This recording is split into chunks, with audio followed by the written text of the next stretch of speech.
que eu agredi é minha namorada, essa desgraçada aqui. Eu sou sua namorada. Cala a boca. Com ela sempre virava as costas pra mim e não queria me ouvir. Então eu tô causando porque eu sou apaixonado por ela. E se ela me amava do mesmo jeito que ela me amou, que ela pediu pra voltar comigo, por que ela me causou danos de não querer saber mais de mim, de virar as costas? Tive que usar a força pra falar com ela pra ela me ouvir, entendeu? Porque a Eloá não coopera, meu. Se ela tá passando isso, é porque ela merece. Se ela tá passando isso, é porque ela quis dessa maneira. Sei lá na janela, na porta, fazer qualquer barulho, eu vou matar as meninas e depois vou me matar. Eu vou atirar, mano, eu tenho um saco de bala aqui, mano. Eu não tenho preguiça. Vamos terminar com isso na boa, Lindenberg. Você não é do mal, você nunca foi. Então por que a situação tá chegando a esse ponto agora? Eu tava com 4 pessoas. Então... Liberei uma, depois de um tempo liberei outra. E no outro dia eu liberei mais uma. Libera, Eloá, se libera também dessa história, vamos resolver tudo isso. É tanta gente que ama vocês, sofrendo aqui do lado de fora. Bom, eu sou muito otimista, né? Eu espero que isso termine assim em pizza, né? E num casamento futuro entre ele e a namorada apaixonada dele, né? Oi, Nayara. Tudo bom? Tá melhor já? Tô, você tá calmo aí? Tô calmo. Você vai fazer mesmo tudo isso que você tá falando? Você confia em mim? Confio. Eu não vou sair daqui pra cadeia. Pô, mas por que isso, cara? Porque eu não vou sair daqui pra ir pra cadeia, não. Se eu for pra cadeia, eu vou me matar. Brito, eu acho que a gente podia, quem sabe, aproveitar esse momento que a gente sabe que os 3 estão assistindo aqui. Eu pedi pra uma das meninas, quem sabe, ou ele mesmo, desse um sinal agora aqui na janela pra mostrar pra todo mundo que está tudo bem, que está ok e que essa história vai acabar o mais rápido que todo mundo espera. Tem um anjinho aqui falando, faz isso. Do meu lado tem outro aqui no diabinho falando, faz. Não deixa passar, não. Tem um anjinho e um diabinho aqui. O diabinho tá falando pra fazer. Vai em frente, cara, nem para.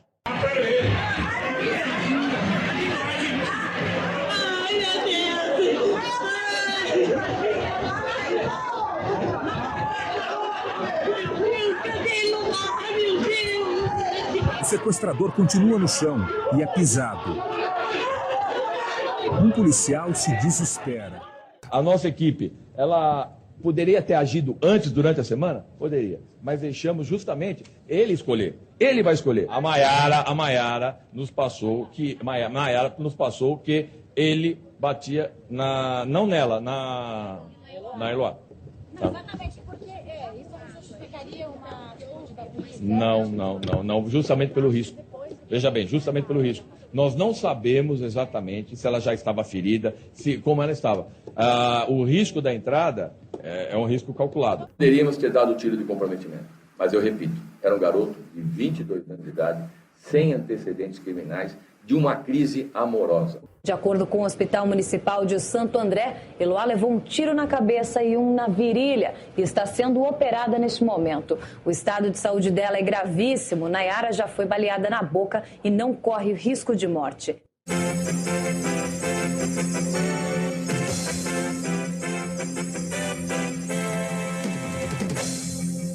Os médicos do Centro Hospitalar Santo André acabam de anunciar a morte cerebral da adolescente Eloá, de 15 anos. Ela foi trazida para o hospital no fim da tarde de sexta-feira, depois de levar 2 tiros do ex-namorado Lindenberg Fernandes Alves, de 22 anos. Oi, pessoas, tudo bom? Primeiramente, sejam bem-vindos. Meu nome é Gisele e esse é o Sob Investigação. Eu espero que vocês estejam sentindo minha falta e imaginando, pelas mensagens que eu recebi, que vocês estavam com saudades. Eu trouxe um caso que acho que, de certa forma, marcou a minha geração e também foi um momento de mudança na forma como nós consumimos e acompanhamos casos criminais. Eu quero agradecer, antes de tudo, as nossas novas apoiadoras, que mesmo nesse hiato do podcast, que eu quero voltar depois para explicar os motivos um dia, elas decidiram apoiar o Sob Investigação, pelo qual eu agradeço imensamente. Paula Bia, Camila Falcão, Rafaela Santos, Cíntia dos Anjos, Lavínia Miranda. Muito obrigada, meninas. E quem quiser também apoiar ou voltar a apoiar, porque a queda aqui foi vertiginosa, meu pai amado, os apoios podem ser feitos ou pelo Orelo ou pela Patreon, para quem quer receber os conteúdos exclusivos direto no Spotify e também pelo Pix. Os links estão aqui na descrição desse episódio do nosso spin-off. Se puder também, deixa sua avaliação se você está me ouvindo no Spotify ou na Apple Podcast para dar aquela ajudada para que o podcast chegue em mais pessoas. Porque afinal de contas, gente, a gente parou, mas a gente não acabou. E por fim, mas não por último, o podcast também está no YouTube e no YouTube Music. Então, se você puder, se inscreve lá no canal, ativa o sininho para você receber a notificação de quando tiver um caso novo. Ele sobe lá ao mesmo tempo e sobe nos streamings de áudio. Hey, você se interessa por crimes reais, serial killers, coisas macabras e tem um senso de humor um tanto quanto sórdido? Se sim, você não está sozinho. Se você precisa de um lugar recheado de pessoas como você, venha conhecer o podcast Pátria Amada Criminal. Todas as semanas tentamos entender o pior da humanidade. Nesse processo a gente ri, chora, fica brava, fofoca, porque afinal de contas é assim que a gente fala quando está entre amigos. Suas novas melhores amigas trevosas estão aqui, no Pátria Amada Criminal. Se você está enfrentando uma situação em que teme pela sua vida e a dos seus filhos, se você está passando por abuso físico, psicológico, material, patrimonial, virtual, se você sofre violência doméstica, procure ajuda. Ligue na Central de Atendimento à Mulher no número 180. Ele é um canal para denúncia de violência doméstica, orientação sobre os seus direitos como mulher e também de acolhimento. Converse com uma amiga, com algum familiar. Você não está sozinha. Agora, bora para mais um caso? O apartamento 24 do bloco 24, no conjunto habitacional do Jardim Santo André, conhecido como CDHU em um bairro da cidade de Santo André, no ABC Paulista, tornou-se o ponto de quase um reality show ao vivo em canais de TV aberta, de jornais, de rádio, de internet, entre os dias 13 de outubro ao dia 17 de outubro de 2008. Todo mundo acompanhando o que acontecia naquele pequeno apartamento. A curiosidade era muito maior do que pelos próximos capítulos da novela favorita que estava no ar na época. Naquele apartamento, Lindenberg Alves Fernandes, de 22 anos, estava mantendo em cárcere privado Eloá Cristina Pereira Pimentel, de 15 anos, sua ex-namorada. Mas vamos começar do começo. O Lindenberg Alves Fernandes nasceu na cidade de Patos, no interior da Paraíba, a quase 300 quilômetros de João Pessoa. Filho de Maria das Dores e José Luciano. Ele era o caçula da Maria das Dores, que tinha outras filhas mais velhas. Quando ele tinha 2 anos, a mãe decidiu sair de Patos e ir trabalhar com um irmão em Cuiabá. Ela foi com os filhos e lá moraram até os 12 anos de Lindenberg. De Cuiabá, a família se instalou em Santo André, no CDHU, em um bloco próximo ao bloco 24, palco de tudo que ele provocaria anos mais tarde. Depois que todos saíram da Paraíba, Lindenberg nunca mais teve contato com o pai. Eloá Cristina nasceu no dia 5 de maio de 1993, na cidade de Maceió, em Alagoas, filha de Ana Cristina Pimentel, e seu pai era conhecido como Aldo da Silva. A Ana Cristina tinha um filho já do seu primeiro casamento, o Ronixon. A família saiu de Maceió quando o Ronixon tinha por volta de 7 anos e a Ana Cristina estava grávida de Eloá. A Ana Cristina e o pai de Eloá tiveram ainda mais um filho, o Everton Douglas, que é um ano mais novo que a irmã. A família já morava há uma década no apartamento comprado através da Companhia de Desenvolvimento Habitacional e Urbano para ser pago em 25 anos. Ana Cristina ela trabalhava em uma creche e à noite ela estava fazendo um curso de graduação. O marido trabalhava como segurança no turno da noite. O Lindenberg era chamado pelos amigos de Liso e ele ficou muito amigo do Everton Douglas, o irmão mais novo de Eloá, e foi através dele que ele a conheceu em 2004. O Lindenberg tinha 2 empregos. Ele trabalhava em uma fábrica de material de limpeza pela manhã e entregava pizza à noite e nos fins de semana para ajudar no sustento da casa. As irmãs mais velhas já tinham casado, já tinham saído de casa, então morava somente ele e a mãe. Ele não bebia, não fumava e era sempre descrito como uma pessoa calma, trabalhadora, muito sociável e um bom amigo. O namoro do Lindenberg e de Eloá começou em 2005. Ele tinha 18 anos e ela 12. Eles começaram namorando escondido, até que uma vizinha comentou com a Ana Cristina, mãe de Eloá, sobre o namoro dos dois. Os pais da menina, mesmo achando que aquele não era o momento da filha namorar, acabaram permitindo a relação sob certas regras e certos horários, preocupados com a filha namorando escondido e sem ter nenhuma supervisão.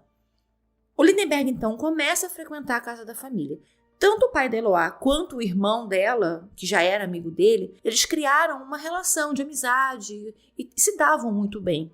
A mãe acreditava que o namoro não tinha muito futuro, já que a filha era muito nova e ela ia logo ter outras experiências, ia conhecer novas pessoas e a cabeça dela ia mudar.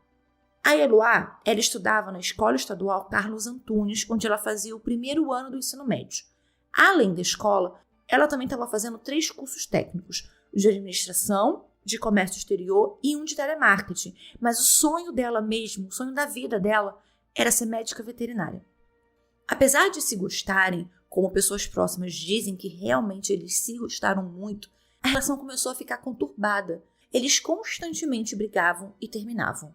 O Lindenberg, ele era muito ciumento, então a cada crise que ele tinha de ciúmes, ele acabava o namoro. E aí ele se arrependia logo depois e agia como se nada tivesse acontecido. E a Eloá sempre concordava em voltar. Ao todo, eles terminaram e voltaram mais ou menos umas 11 vezes em 2 anos e 7 meses de namoro. Até que, como a Ana Cristina já tinha visto, a Eloá decide que ela já não queria mais continuar. Ela queria estudar, queria aproveitar a juventude, ela queria sair daquela relação instável. Até porque o ciúmes do Lindenberg aumentou ao ponto dele já estar proibindo de sair com as amigas, de ir a festas, de ir a lugares. Um dia, indo para um dos cursos, a Eloá e o Lindenberg acabaram se esbarrando. Eles discutiram e ele deu um tapa nela, derrubando todo o material do curso dela no chão, e a Eloá voltou para casa chorando. E aí foi quando os pais proibiram que eles continuassem juntos. No dia 11 de setembro de 2008, o Lindenberg terminou novamente com a Eloá, mas dessa vez ela não aceitou voltar. Um mês depois, no dia 13 de outubro de 2008, era uma segunda-feira, a Ana Cristina pede para que Eloá e para que o Douglas não abrissem a porta para o Lindenberg e que, se o Lindenberg aparecesse, mandasse ele voltar à noite para falar com ela e com o marido dela. Ana Cristina foi trabalhar e o Aldo ainda estava no seu turno, na empresa de segurança, porque naquele dia ele tinha trocado o turno dele para o da manhã. Então, quando a Eloá saiu para a escola, o Douglas ficou em casa dormindo. E aí o Lindenberg começou a ligar toda hora lá para o apartamento e pediu para ir lá. Depois de ir e ficar algum tempo lá no computador, o Lindenberg tira o Douglas de casa, sob a justificativa deles irem no Parque Municipal Pedroso, uma represa que fica a uns 3 quilômetros do condomínio. Chegando lá, o Lindenberg deixa o menino de 14 anos esperando, achando que ele tinha ido comprar um lanche para eles. Porém, ele não sabia que aquele era o começo dos planos macabros do Lindenberg. A Eloá saiu da escola 12h30 com a melhor amiga, a Nayara Rodrigues da Silva, o namorado da Nayara, o Iago Vilera de Oliveira, e um outro amigo, Vitor Lopes de Campos. Os 4 foram para a casa de Eloá fazer um trabalho de geografia. Por volta das 1h15 da tarde, enquanto a Eloá estava na cozinha fazendo algo lá para o grupo comer, a Nayara arrumava as camas no quarto de Eloá e os meninos começaram um trabalho no computador. E aí, do nada, o Lindenberg entra pela porta que estava destrancada, armado com um revólver calibre 32, aos gritos, dizendo que estava ali para matar Eloá e depois se matar, e que tinha uma sacola cheia de balas para a arma. Ele achava que a Eloá estaria sozinha, razão pelo qual ele tirou o Douglas de casa para que ela ficasse sozinha, mas com ela tinham outras 3 pessoas, o que pegou o Lindenberg desprevenido, mas não menos disposto a fazer o que ele tinha ido fazer. Primeiro, ele dá uma coronhada no Iago, depois outra em Vitor. E aí ele manda todo mundo sentar em uma das camas. Em seguida, ele bate na Eloá. Ela grita, ela berra, ela manda ele embora, enquanto ele insiste de que a mataria e depois tiraria a própria vida.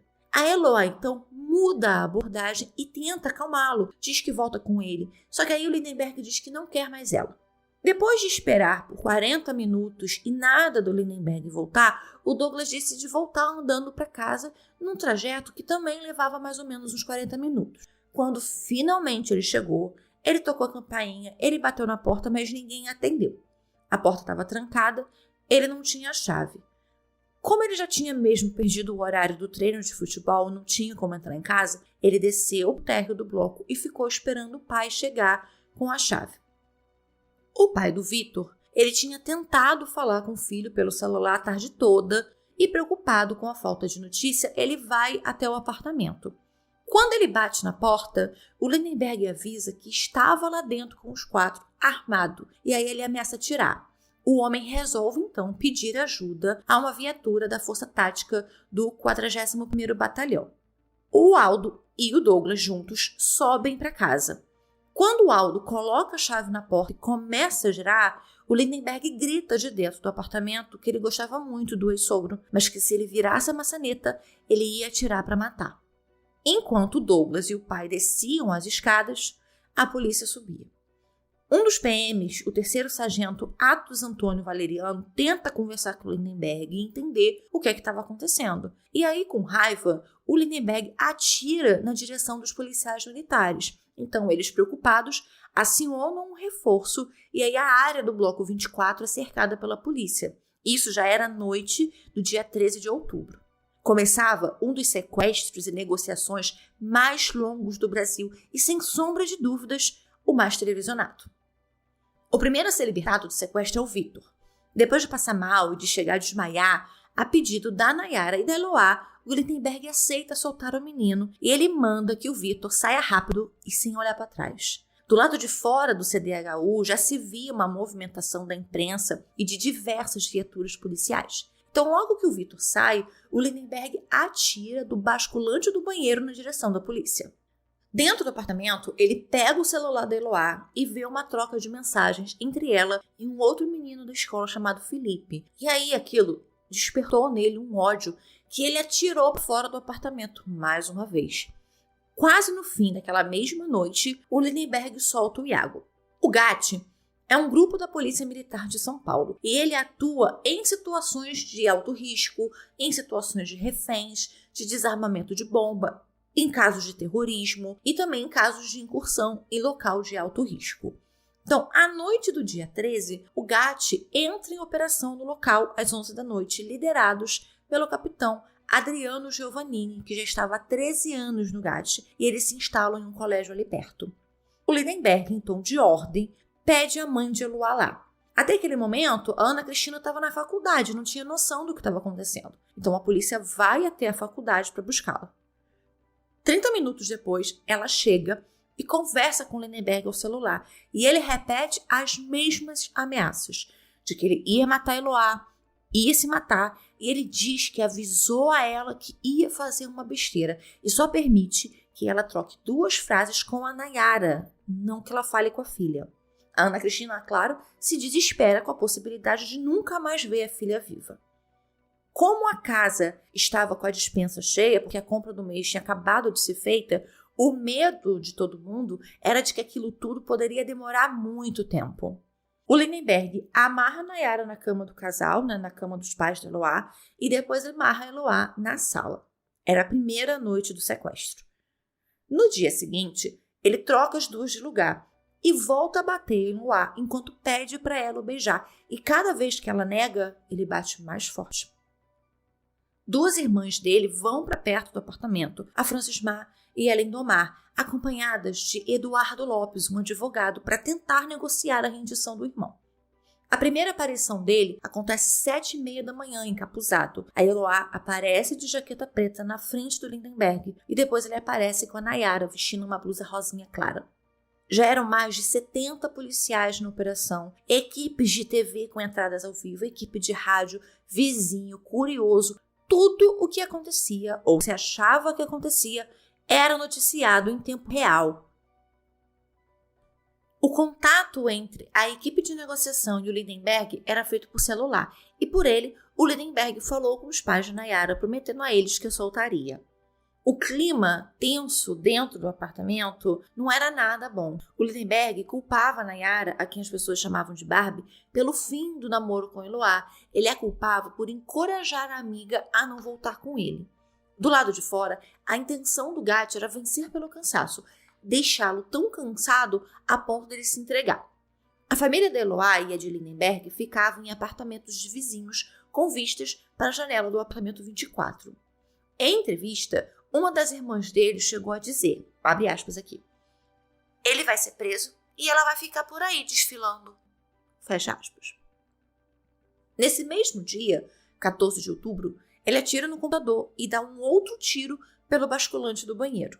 É quando o Gatti manda cortar a luz do apartamento. E aí o Lindenberg coloca a Eloá no celular para falar com a Ana Cristina e pedir que religassem a luz. O Aldo também fala com a filha e diz que a polícia não podia religar. No fim, depois de muita conversa, muita negociação, o Gatti religa a luz no meio da noite. Em seguida, a Nayara é liberta às 11 da noite e levada imediatamente para o pronto-socorro da Vila Luzita. Toda a imprensa começa a divulgar que a libertação da Nayara derivava do corte de luz, o que deixou o Lindenberg, que, como a cobertura era ao vivo, acompanhava tudo pela TV, acompanhava as entrevistas, os comentaristas, os vídeos do lado de fora, aquilo o deixou extremamente irritado. Ele afirmava que a saída da Nayara se devia à relação dela com o pai. A Nayara, ela morava com a mãe, a Andréia, e o padrasto na época. O pai dela não era muito presente. E ele, porque ele era uma pessoa muito generosa, queria dar aos dois a oportunidade que ele mesmo não teve com o pai, que era deles conviverem, poderem se acertar. Então, ele estava dando, não a Nayara, mas ao pai da Nayara, uma chance de recuperar a relação dele com a filha. Naquele ponto do cárcere privado, do sequestro, já tinha sido criado um circo em torno do Bloco 24. Canais de TV alugaram apartamentos para ficarem com equipes lá 24 horas gravando, narrando, comentando, mostrando a movimentação, fazendo entradas ao vivo durante outros programas das grades das emissoras. Os vizinhos se amontoavam no térreo do bloco com os olhos vidrados para cima, esperando o momento que alguém apareceria na janela, enquanto apontavam, comentavam alguma coisa baixinho, alguns passavam rindo, alguns passavam na frente das câmeras fazendo joinha, dando entrevista dizendo conhecerem ou a Eloá ou o Lindenberg. As câmeras brigavam por uma palavra vinda, fosse de alguma autoridade policial, fosse de alguma autoridade de segurança pública de São Paulo, davam um zoom em qualquer pequena movimentação que a polícia tentava fazer. Se algo novo parecia que aconteceria, eles já entravam ao vivo mostrando a localização da polícia e o que parecia que eles fariam. Então, aquilo tudo era um prato cheio para Lindenberg, porque sem qualquer esforço, ele recebia sentado no sofá, minuto a minuto, tudo o que acontecia, do que se falava ou do que a polícia estaria planejando. O cárcere privado de Eloá entrou no 3º dia, talvez o dia que acabou ficando mais marcado na memória de quem viveu aquele 2008. O dia inicia com Lindenberg pedindo que fosse colocado crédito nos celulares que estavam lá no apartamento. A Eloá depois jogou uma corda feita de lençóis pela janela da área de serviço e as câmeras mostram o Douglas colocando comida em uma sacola, amarrando na ponta do lençol e a Eloá puxando a corda de volta. De longe, a Ana Cristina vê a filha e começa a gritar por ela. E é quando a gente vê a Eloá fazendo aquele gesto que é muito mostrado repetidamente, tem muitas fotos dela abaixando a mão em direção à mãe, pedindo calma, enquanto ela mesma chorava. Concomitantemente, a Nayara presta o depoimento na delegacia por 6 horas. Ela conta que o Lindenberg viu o celular da Eloá, viu mensagens dela com o menino, e que ele atirou pela janela de nervoso, que no dia anterior, no dia 14, ele bateu na Eloá, que ele tentou forçá-la a beijá-lo e que quando ele a mandou, ela, Nayara, sair rápido, era para sair rápido, senão ela levaria um tiro pelas costas. Se divulgava muito sobre o motivo do Lindenberg ter soltado a Nayara e a irritação dele sobre esses comentários, sobre a motivação ter sido uma troca pela luz ligada foi tanta que ele ligou para a mãe da Nayara pedindo para que ela dissesse à imprensa que ele tinha deixado ir não porque a luz foi religada, mas para dar a chance da Nayara conviver com o pai. Às 2 da tarde, naquele dia 15 de outubro, entrou no programa Tarde Sua, da Sônia Abrão, uma gravação feita pelo repórter Luiz Guerra ao telefone com o Lindenberg. Nessa mesma conversa telefônica, ele também falou com Eloá, que disse que estava fraca, que estava com fome. Lindenberg, tá tudo bem aí? Ô Lindenberg, somos um amigo da família e a gente queria saber se tá tudo bem, só isso. Lindenberg, é Luiz Guerra, tudo bem? Somos conhecidos da... Luiz Guerra. Sou da Sônia Abrão, repórter da Sônia Abrão, a gente só tá em nome da sua família porque sua mãe está desesperada, a gente quer saber se tá tudo bem, só isso. Você é repórter? Isso, filho, a gente tá querendo saber se tá tudo bem com você, nossa preocupação é com você. Tá tudo bem, peixe. Querido, como é que tá Eloá, vocês dois, tá tudo tranquilo aí? Vocês estão ao vivo aí? Não, querido, pode acreditar, estamos aqui só conversando com você. Tá, porque é o seguinte, se você estivesse ao vivo, você ia ver aí que ela acabou de aparecer aí e dar sinal de joia. Estamos gravando, se você quiser a gente grava, eu coloco no ar o que você quiser. A nossa conversa? Vamos conversar, eu quero te ajudar, tá? Eu quero te ajudar, eu quero dizer pra você o seguinte, o capitão garante a tua integridade, você fica tranquilo, filho. Agora, querido, por que você tomou essa atitude? Foi desespero, ciúmes, o que foi? Desespero, tipo, desespero. Se tivesse desesperado, ia dar um tiro na minha cara e já era. Não, mas não faz isso. O que você está pensando nesse momento? A que hora você pretende... Tô morto, velho. Tô sem sentimento nenhum. Tô frio pra cá. Não, mas fica tranquilo. Procura, eu sei que é difícil, mas procura se acalmar. A Eloá tá com você, tá tranquila. Como é que você tá? Tá bem. Alô? Oi, Eloá. Luiz Guerra, da Sônia Abrão, tudo bem? Quem tá falando? Luiz Guerra, repórter da Sônia Abrão, tudo bem com você? Tudo. Querida, como é que tá aí? Tá tudo tranquilo? Tá tudo tranquilo. Eu quero almoçar. Você quer almoçar? Tô fraca. Fica tranquila, eu conversei com o Lindenberg, a gente vai conversar de novo. Ele tá te tratando bem? Tá me tratando bem. Então confia nele, passa tranquilidade. Olha, você tá precisando mandar um recado pra sua mãe, alguma coisa? Eu queria saber como ela tá, como meus familiares estão. Tá tudo bem com eles, tá tudo tranquilo. Um beijo da minha mãe pro meu pai. Pode fazer uma... Com eles. Pode falar de novo, mande um beijo de novo. Eu queria falar pra minha mãe que eu amo ela. Pro meu pai também. Eu amo eles. Fica tranquila, vai conversando com o Lindenberg, ele tá disposto a terminar numa boa isso, querida. Falou que vai me liberar. Ele vai te liberar, fica tranquila, pense em Deus, vai fazendo oração. Eu já orei muito já, eu tenho certeza que Deus não vai deixar assim, vai dar tudo certo. Oi, querido. Vou falar pra você dar o telefone. Deixa eu falar um negócio pra você. Pode falar. É o do Luiz Guerra, como que você conseguiu o telefone daqui? Tô perguntando, você vai me responder o que eu tô perguntando primeiro, por favor, tipo, não deixa nervoso não. Não, você não fica nervoso, a gente conseguiu o telefone através da nossa produção. Bravo, por que você conseguiu? Eu só quero saber, entende? A gente conseguiu com alguns parentes seus mesmo, tá? Exatamente. Tranquilo, velho? Eu falei pra ninguém subir, ele subiu e pegou a companhia, ela tava dormindo, eu tomei uns sustos, quase eu tirei nela. Não, fica tranquilo, velho, a gente vai entrar em contato com a polícia, a gente tá confiando em você, sabe que você é um rapaz de bem, que você não quer fazer nada de errado. Você é repórter, você viu o que aconteceu lá no Rio de Janeiro, lá naquele caso lá do sequestro do ônibus, né? Por enquanto, eu tô pensando nela. Ela quer almoçar. Ela quer almoçar porque ela tá fraca. Ela já fez o pedido lá pro capitão lá, da comida. Faz uns 15 minutos ainda ele não retornou. Ela vai almoçar porque ela tá fraca. E você vai libertar? Você pretende libertar hoje ainda? Pretendo. A reportagem foi ao ar e assim que acabou, o próprio Lindenberg entrou ao vivo, mais ou menos umas 3h30 da tarde.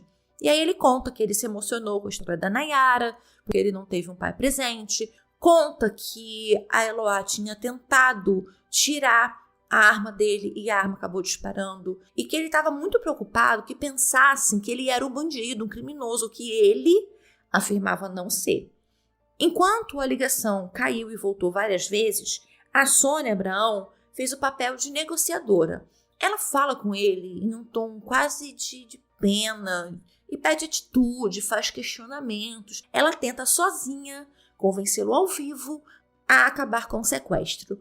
Todo mundo entendendo que você sempre foi um cara legal. É que nesse momento ninguém entende o que passou pela sua cabeça. Mas por enquanto você não fez mal para ninguém. Quer dizer, dá tempo de resolver essa situação. Vamos terminar com isso na boa, Lindenberg. Você não é do mal, você nunca foi. Então por que a situação está chegando a esse ponto agora?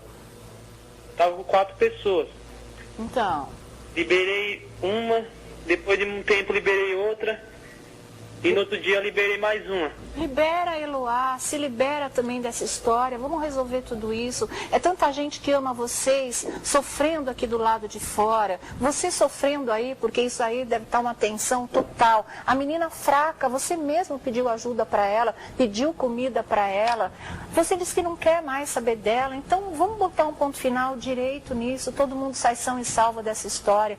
Tudo dá certo. Ninguém quer te fazer mal nenhum aqui fora, tá todo mundo entendendo que você não é um marginal, que você não é um bandido, que você não é um assassino, que você sempre foi um cara bom. Fazendo hoje deve ser um surto que você está passando, uma crise emocional muito séria. Mas você, de qualquer maneira, mesmo em crise, você está se segurando, você está fazendo as coisas com um certo critério, você está liberando as pessoas, você não está fazendo mal para ninguém. Então, já dá um final para essa história que seja todo mundo são e salvo, inclusive você, Faz isso, tem duas vidas aqui dentro. O que foi? Tem 2 vidas que dependem de de 2 lados. Por que você invadiu o apartamento? O que você está querendo? O que você está buscando nessa história? É alguma vingança? É alguma desforra? O que foi que aconteceu? Queria acertar as contas com ela, meu. Eu tentei sentar com ela na boa, pra conversar com ela, ela sempre virava as costas pra mim, não queria me ouvir. Então tive que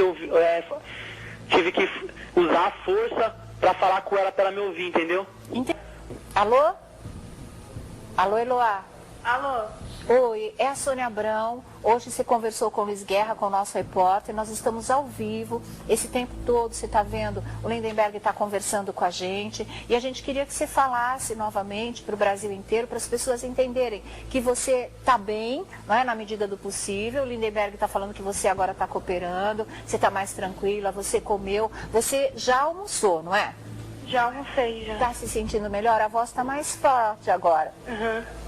E como é que ele tá? Ele tá, assim, ele falou que vocês já conversaram a respeito do namoro de vocês que acabou. Oi? O Lindenberg tá ouvindo a gente? Tá ouvindo. Tá, mas e você? Você vai fazer o que com você? A gente também tá preocupado com você. Quando ela descer, ela vai descer com o revólver, com os 2 revólveres sem munição. Sei. E depois eu vou descer com as mãos pra cima. Certo. Olha aqui. Se alguém atirar em mim... Ninguém vai atirar em você, pelo amor de Deus, não pense isso não. A gente quer um final feliz para essa história. Isso não sou eu que estou aqui no ar falando, não. Todo mundo que está embaixo. A polícia não tem interesse em tirar a vida de ninguém. Difícil ter confiança da polícia. É difícil acreditar na polícia. Mas quando eles me passar pelo menos uma tranquilidade, eu faço isso. E como é que eles vão fazer? Eles vão continuar te ligando aí, é isso? Até então eles não ligaram. Desde que você tá falando comigo, ninguém ligou pra mim. Claro. Então, olha, mas eles estão... fala. Eu tenho um celular também aqui, porque eles retornaram a energia, eu carreguei o celular. Agora seu celular está carregado e eles têm um número que a família já deve ter dado. Certo, então a polícia pode também, não somos nós que estamos prendendo a linha. Ele tem um celular que a polícia pode ligar para ele. Com a exclusiva ao vivo dada a Sônia Abrão, outros canais e veículos de comunicação começam também a entrar em contato diretamente com Lindenberg. Então, à noite, no Jornal Nacional, foi transmitida uma entrevista que ele deu para a repórter Zelda Mello. Ele também falou com o Folha, com a Record, numa entrevista com o Reinaldo Gotino. E para o Gotino, a história do Lindenberg é que ele não fez o que ele fez porque a Eloá o traiu ou porque ela não tinha caráter, mas porque quando ele precisou dela, ela virou as costas para ele. Quando ela terminava com ele e depois chorava, segundo ele, chegando até a pôr uma faca no pescoço, pedindo para que ele voltasse com ela, ele sempre voltava.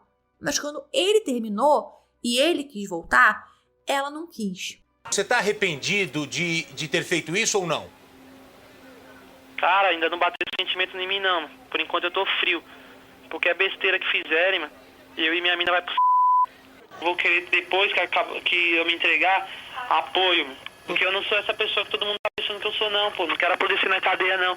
Se eu ficar na cadeia por muito tempo, aí você sabe que a cadeia, meu, é um inferno, meu. Eu nunca estive lá, graças a Deus, nem quero, mano. Ali é um inferno, mano. Se eu ficar ali, eu vou sair muito mal, mano. Eu só quero ouvir de você que isso vai acabar tudo bem. Exatamente, vai acabar tudo bem. Ela virou as costas pra mim quando eu mais precisei dela. Essa sensação ruim que eu tô sentindo, ela também já sentiu, pô. Eu já terminei com ela chorou, fez escândalo, colocou faca no pescoço pra eu voltar com ela. E eu não deixei ela na mão. Eu não virei as costas pra ela. E ela virou as costas pra mim, pô. É isso que aconteceu. E quando a pessoa ama, não causa danos à outra. Eu tô causando porque eu sou apaixonado por ela. E se ela me amava do mesmo jeito que ela me amou, que ela pediu pra voltar comigo, por que ela me causou danos de não querer saber mais de mim, de virar as costas? É isso que eu vim desenrolar com ela. E ia conversar com ela numa boa, sem vir armado, sem nada. Mas ela só virava as costas pra mim e só me desprezava. Então agora ela tá pagando por o que ela fez, mano. Se ela tá passando isso, é porque ela merece. Se ela tá passando isso, é porque ela quis dessa maneira. Porque eu falei pra ela, conversa comigo na boa. E ela não quis conversar, entendeu? Por enquanto, meu, o que eu espero da polícia é porque eles não se aproximem do apartamento e que se eu pedir alguma coisa, ou ela pedir, eles atender da melhor maneira possível. Colaborar pra eu colaborar. Se não tiver colaboração, não tem colaboração minha. Eu pretendo libertar, que nem eu libertei a Nayara. Não vou avisar pra ninguém, não vou falar o momento que eu vou liberar pra ninguém. E da mesma maneira que eu liberei a Nayara e aconteceu tudo bem, eu vou liberar a Eloá e vai dar tudo certo. Aos seus familiares, à sua mãe, o que você tem a falar agora? Pra minha mãe, principalmente, pra ela ficar tranquilo, que eu amo ela, que ela é tudo pra mim, que, como vocês já viram falar, ela é meu pai e minha mãe ao mesmo tempo. Que ela é trabalhadora, é guerreira e é tudo pra mim. Fala pra ela que eu amo. Que agora que eu tô nessa situação, eu sei que o único amor que existe é o amor de mãe. Tá tudo bem, tá tudo sob controle, vai dar tudo certo. Eu tô calma, ele tá calmo, vai dar tudo certo. É só a polícia não se aproximar. Tá tudo nas mãos da polícia. Minha vida tá nas mãos deles. Eu tenho medo, não sei o que pode acontecer. Só tenho medo, só medo. Tá. Conta pra gente, só pra gente finalizar. Ele foi violento com você em algum momento? Como é que tem sido essas últimas horas aí dentro? Foi violento, mas agora já tá tudo bem. Ele tá calmo e eu tô calma. E o que você pensa de toda essa situação? Eu não tenho nem cabeça pra pensar nada. Eu tô pensando só que é uma situação muito difícil, que eu não desejo nem pro meu pior inimigo. Tá. Ele está armado e continua com muita munição? Muito, um saco de bala. Qual que vai ser o desfecho dessa história? Por enquanto, o meu pensamento é de liberar ela. Tô conversando com ela, tô desenrolando com ela. Cada tempo que passa, eu tô desenrolando mais com ela. Quando eu sentir tranquilidade, quando a polícia me passar tranquilidade, porque confiança eu não confio na polícia, até porque se fosse confiável, eles não faziam o que eles fez, porque eles passou por cima da palavra deles, falou que não ia ninguém subir e de manhã cedo tocaram a campainha aqui. Manter a calma, que eu amo muito eles, que vai dar tudo certo, que eu já entreguei nas mãos de Deus. A discussão que até hoje perdura sobre até que ponto aquela intromissão da imprensa de forma tão direta era ou não benéfica. Até onde a tal liberdade de informar ia matar a curiosidade de quem assistia ou ter uma exclusiva desse assunto do momento era mais importante do que preservar a vida de Eloá? Ou de não dar ao Lindenberg a oportunidade de falar o que ele queria? Ou de impor a narrativa dele? Nesse mesmo programa da Sônia Abrão, o advogado criminalista e também comentarista do programa, o Ademar Gomes, faz um comentário que na época e hoje ainda soa para mim muito péssimo. Sou muito otimista, né? Eu espero que isso termine assim em pizza, né? E num casamento futuro entre ele e a namorada apaixonada dele, né? Certo. Ele está passando uma fase momentânea, né? Ele também tem perdido a motivação de viver, porque um rapaz jovem, quando se apaixona, muitas vezes desequilibra, que é o caso radicaliza mesmo, né? Então, mas isso vai terminar realmente em final feliz, graças a Deus, eu tenho plena certeza e convicção disso. O pai do Lindenberg, o José Luciano, chamado de Zé Viola, ele morava numa cidade chamada Teixeira, na Paraíba. Ele era um agricultor, um analfabeto, com 64 anos na época. E era pai de outros 6 filhos. Pois bem, ele já não via o filho há mais de 20 anos. Com a repercussão de todo o caso, uma madrinha dele ligou dizendo que o menino que estava sequestrando a ex-namorada era o filho dele. E aí, quando ele viu na TV uma tia do Lindenberg e a avó materna dele, ele teve certeza de que era mesmo o filho dele, além também do Lindenberg parecer muito com um dos outros filhos que ele tinha. E aí, claro, a imprensa foi atrás dele. No começo do 3º dia do cárcere, os policiais vão até a casa da Nayara pedir para que ela voltasse ao CDHU. Estava somente ela e a avó em casa. E aí a avó dela ligou, para a mãe, avisando que a polícia estava lá. A motivação da ida deles, segundo os policiais, ali na hora, era de que a Nayara conversasse por telefone com o Lindenberg e ajudasse nas negociações da libertação da Eloá. E aí tanto a Nayara quanto a mãe vão para a escola onde o Gatti estava, mas a Nayara entra sozinha no posto de comando. Quando a Nayara entrou, estavam o capitão Giovannini no telefone e o Douglas, o irmão de Eloá, também estava lá dentro. O capitão explica, então, que o Lindenberg exigiu que os dois, a Nayara e o Douglas, fossem até o apartamento. O Gatti orienta os dois que fossem até o 1º piso do bloco, para que o Lindenberg os visse. A Nayara subiria até o 2º para levar um celular e aí ela voltaria. Da janela do banheiro, o Lindenberg só observa a movimentação e ele vê quando a Nayara e o Douglas vão em direção ao prédio. A Nayara e o Douglas vão até o 1º andar, onde ali o Douglas fica. E aí a Nayara para na escada que dá acesso ao apartamento 24. E aí o Lindenberg grita que não consegue enxergar onde ela está e ela sobe um pouco mais. E aí ele vai mandando que ela se aproxime perto o suficiente para que Eloá estique o braço e pegue o celular. E ali tem um policial observando tudo pela fresta da porta do apartamento do lado. O Lindenberg abre a porta, segurando Eloá na frente do corpo dele, apontando uma arma para Eloá. E aí ele ordena que a Nayara segure a mão de Eloá e entre. Ela segurou e entrou. Dentro do apartamento, Lindenberg começa quase que um interrogatório, querendo saber o que a Nayara falou no depoimento na delegacia e por que demorou tanto. 10 minutos depois, o Gatti liga e ele diz que ele e Nayara só estavam conversando. E aí depois a Andréia, a mãe da Nayara, também liga e fala com ele. O Lindenberg manda que Douglas, que estava parado lá no 1º piso, saia, porque já iam sair também todo mundo. Mas não iriam sair. O tormento ainda estava longe de acabar. Com toda a situação se prolongando e parecendo não ter fim, o pai de Eloá passa mal e sai do CDHU carregado, na maca de ambulância, com dezenas de câmeras gravando tudo. O Lindenberg pendura uma camisa do time de futebol do São Paulo na janela e, como um gesto de tentar, mostrar algum apoio, alguma coisa, o presidente do São Paulo organiza uma comissão de pessoas ligadas a São Paulo para ir até o local. E aí, o superintendente do time, também vereador, Marco Aurélio Cunha, aparece lá no condomínio, dizendo ter ido lá para ajudar. E a polícia, é claro, rejeita a ajuda. A Nayara chama dentro do apartamento Lindenberg para ir ao banheiro para conversarem. E ela o questiona o propósito dele com aquilo tudo. E ele responde que sentiu saudades dela e que a Eloá ficou muito alterada quando ela saiu. A Eloá acaba tendo uma crise, um rombo de raiva contra o Lindenberg e grita que não aguenta mais, que era melhor ele matá-la logo, quebra coisas da estante da sala. E aí o Lindenberg e a Nayara tentam pedir para se acalmar, mas em vão.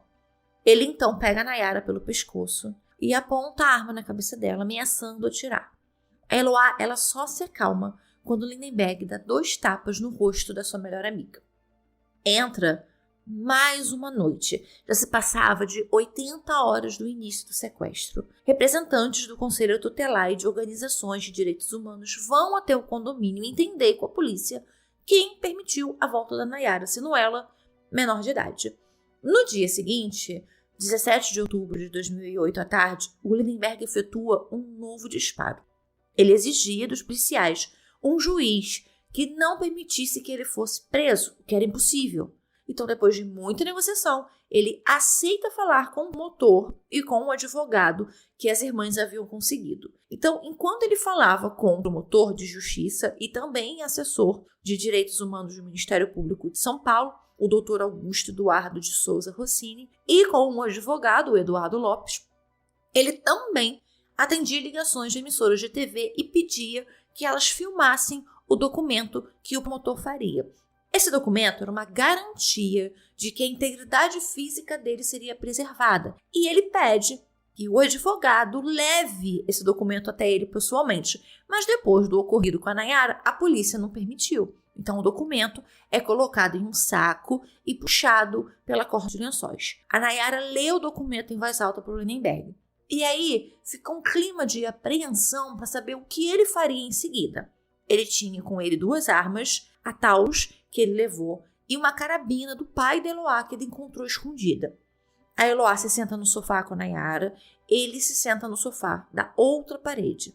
Ao telefone, o Lindenberg fala com Giannini, que tem um anjinho e um diabinho falando com ele. Tem um anjinho aqui falando, não faz isso. Do meu lado tem outro aqui, um diabinho falando, faz. Não deixa passar, não. Tem um anjinho e um diabinho aqui. O diabinho tá falando pra fazer. Vai em frente, tá vendo? Para. Não tenho minha expectativa de vida mais nova. Não tenho minha motivação de buscar sonho de ter sonho. Sonho de ter uma família. Sonho de ter uma casa, um carro. Sabe por quê, mano? Muita gente aí fora vai pagar por isso. Muita gente aí fora vai sofrer, mano, vai chorar. Porque pra mim que eu tô precisando ficar sozinho, não quero ver ninguém. Tá bom, então deita aí e descansa um pouco, tá bom? Falou. Falou, então.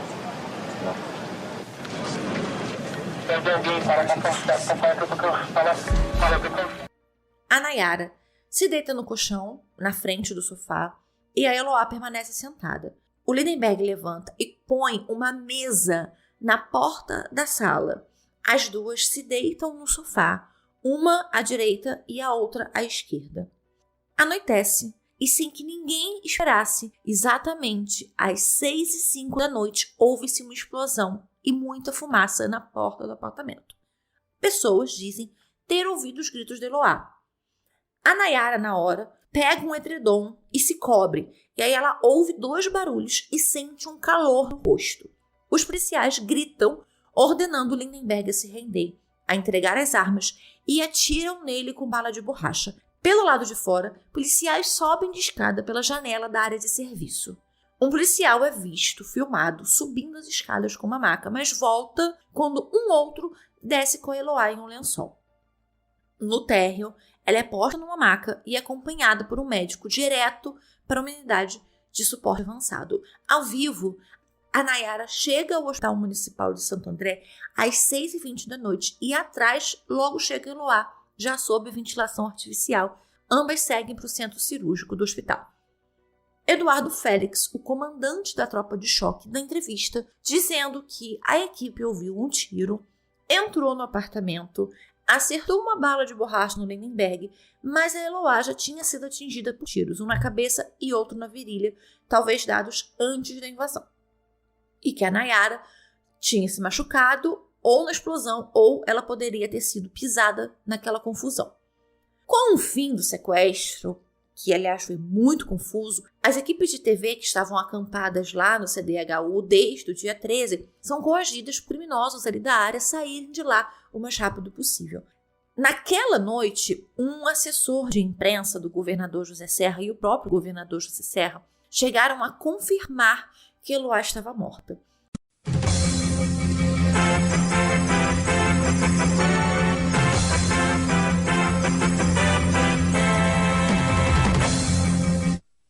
Terminou tragicamente o sequestro de Santo André no ABC Paulista. A assessoria de imprensa do Palácio dos Bandeirantes acaba de confirmar que a jovem Eloá Cristina da Silva, que ficou 5 dias refém em casa, morreu. Ela foi baleada na cabeça e na virilha pelo ex-namorado e chegou a ser levada em estado muito grave para o hospital, que ainda não confirmou a informação da morte da jovem. A amiga Nayara, que também estava no apartamento, também foi ferida com um tiro na boca, mas com menos gravidade. Segundo o comandante da operação, o apartamento foi invadido depois de terem sido ouvidos disparos no interior. O sequestrador saiu ileso. A cobertura completa sobre essa tragédia você vai ver no Jornal Nacional.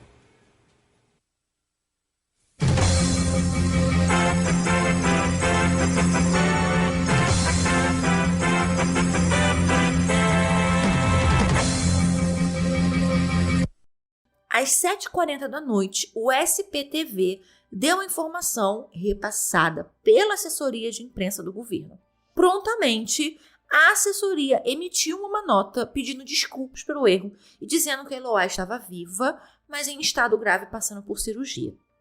Em um plantão da Globo, a Fátima Bernardes então apareceu para desmentir a morte de Eloá e informar que ela estava viva, em estado grave, mas viva. Foram 3 horas de cirurgia liderada pela neurocirurgiã Grace Mary Lídia e pelo também neurocirurgião Marco Túlio Sete. A Eloá, ela tinha sido atingida com um tiro na testa e um outro tiro na virilha. A bala na cabeça não poderia ser retirada, não foi possível ser retirada e ela havia perdido massa encefálica, mas não teve paradas cardíacas. A Nayara também tinha sido atingida por um tiro no rosto que entrou pelo lado direito do nariz, que a fez perder um dente canino esquerdo e danificou estruturas dos lábios e nariz. A Eloá, ela foi colocada em coma induzido por 8 horas com uma sonda drenando o cérebro. E a sua escala Glasgow, que é uma escala que mede o nível de consciência, era baixíssima. Então, após a cirurgia, os médicos diziam que se ela não morresse, ela ficaria em estado vegetativo. No fim do sábado, no dia 18 de outubro de 2008, em coletiva, os médicos informam que a condição da Eloá era irreversível. Através de exames clínicos, através de exames laboratoriais e de exames gráficos, às 23 horas e 30 minutos, foi confirmado a morte cerebral da paciente Eloá. A vida de Eloá tinha acabado aos 15 anos, uma criança ainda, virgem, pura, com pouco tempo de vida, com uma vida inteira pela frente, depois de mais de 100 horas presa. Se conversa então com a Ana Cristina sobre a possível doação de órgãos de Eloá e no dia seguinte ela acaba concordando em doar os órgãos, com exceção dos ossos e dos tendões. O Lindenberg primeiro foi para o 6º Distrito Policial em Santo André. Ele só perguntava onde Eloá estava, mas à noite ele foi para a sede do Garra. Ele dizia nesse primeiro momento que ele atirou no sofá, que ele deu um tiro na Eloá e ele não sabia se ele tinha atirado na Nayara e que ele fez o que ele fez porque ele queria ficar o máximo de tempo possível com Eloá. Então ele passou a madrugada no centro de detenção provisória e depois ele foi para Tremembé. Na madrugada de segunda-feira, 20 de outubro, o coração dela é levado para o Hospital Beneficência Portuguesa, os pulmões para o Instituto do Coração, o pâncreas e os rins para o Instituto Dante Pazanese. 5 pessoas receberam os órgãos. O coração dela foi para Maria Augusta dos Anjos, de 39 anos, os pulmões para uma moça de 18, o fígado para uma menina de 12, o rim esquerdo e o pâncreas para um rapaz de 25 anos e o rim direito para um menino de 15 anos. A Maria Augusta ela tinha um problema congênito no coração, ela nasceu sem um ventrículo direito. A menina que recebeu o fígado, a menina de 12 anos, ela estava na fila de transplante há 3 anos e ela tinha hepatite autoimune. O rapaz que recebeu um dos rins e o pâncreas, ele tinha diabetes crônica. E a jovem que recebeu os pulmões, ela sofria de fibrose cística desde os 3 anos de idade. A Eloá foi velada e enterrada no dia 21, no cemitério Jardim Santo André, em Caixão Branco. O túmulo dela foi doado pelo próprio cemitério. 500 policiais militares trabalharam no velório. A Guarda Municipal precisou isolar, inclusive, o local, a capela, para que a família pudesse velar a Eloá sozinha. 36 mil pessoas, segundo dados da polícia, passaram pelo velório. Com exceção do pai, toda a família de Eloá estava no enterro. Ana Cristina teve até acompanhamento médico durante todo o velório e o enterro da filha. Foram abertas 3 investigações. A da Polícia Civil, a do GAT e uma do Conselho Tutelar, porque o Juizado da Infância e Juventude queria saber quem deixou a Nayara voltar. Um amigo da família do Lindenberg contratou a advogada Ana Lúcia Sade para cuidar da defesa dele. Ele alegava que ele premeditou atirar, mas só o fez depois que a polícia explodiu a porta, e ele também escreveu um bilhete pedindo para ser protegido dentro da prisão. O inquérito policial, presidido pelo delegado Sérgio Lutza, do 6º DP de Santo André, começou sua investigação. A Nayara ficou alguns dias internada para retirar o projétil da arcada dentária e para colocar um aparelho ortodôntico. Ela teve alta só no dia 22 de outubro. E aí aconteceram algumas coisas. A primeira foi uma polêmica que surgiu quando ela, ainda internada na unidade semi-intensiva, questionada sobre qual seria o sonho dela, ela respondeu que o sonho dela era conhecer o Alexandre Pato, que tinha sido um jogador do São Paulo, mas que na época estava jogando no Milan, na Itália. E aí ele enviou uma camisa autografada para ela. E muito se falou e se comentou sobre isso, né? Sobre dentro de toda aquela situação, dentro daquele contexto, a amiga dela tinha acabado de falecer de uma forma trágica, porque que o sonho dela, em toda aquela situação, o sonho da vida dela era conhecer o Alexandre Pato. Uma outra situação foi uma entrevista a vários repórteres, tipo uma coletiva de imprensa que aconteceu na saída do hospital, onde a mãe e o padrasto dela disseram que pediriam de 2 a 2,5 milhões de indenização ao Estado de São Paulo, sob orientação do advogado da família, o Ângelo Carbone. Bem, a Nayara prestou o seu novo depoimento, o segundo, né? Lembrem que o primeiro ela deu quando ela foi solta pelo Lindenberg.